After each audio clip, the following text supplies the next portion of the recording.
Ayun. I just thought about something. It's the line,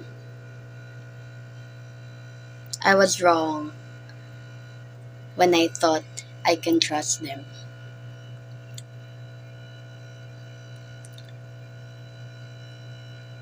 A lot of times, alam ko, ikaw, you always ask yourself, anong naging kasalanan mo? You always ask yourself na anong problema sa'yo.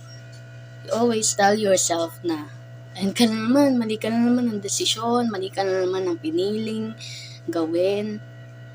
Nagkamali ka, that's why you cannot please them. Nagkamali ka, that's why nagagalit sa'yo yung ibang tao. Nagkamali ka, that's why nasisira yung image mo sa ibang tao. But that's not the whole truth. Have you ever asked yourself na, sino nga ba yung pinagkatiwalaan ko?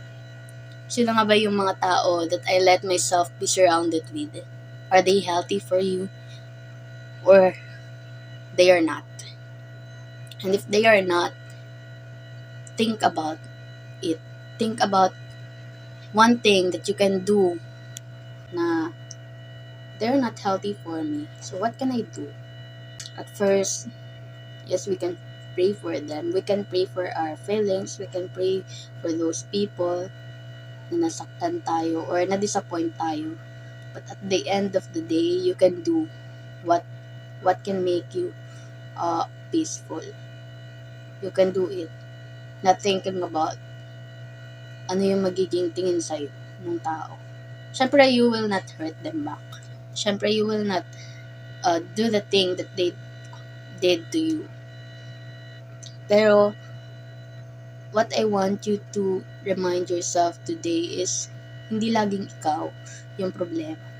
Sometimes, the problem is you choosing. No, yung choice mo not what to do, yung choice mo not what to act, yung choice mo not what to speak. Kasi you're just being human. And they are just being themselves too. And if they are toxic, if they are not healthy for you, maybe they are not healthy inside too. And if they are not healthy inside, they can really hurt you.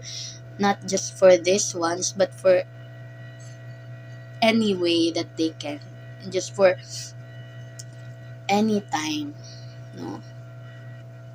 Kaya I hope you do something with that.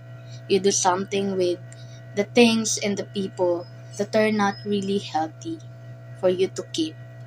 No, you can turn people down. You can say no. You can turn a friend down. Even it's a friend. Yes, nagpapahalaga tayo sa relationships, but there are people kasi just like me na nagiging selfless enough. Selfless, not just enough, but more than just selfless. Parang, whatever it takes, just for them, I can do it. Whatever it takes, just for them, I will do it. Pero at the end of the day, hindi mo na kayang gawin. You can't do it already. You can't do it anymore.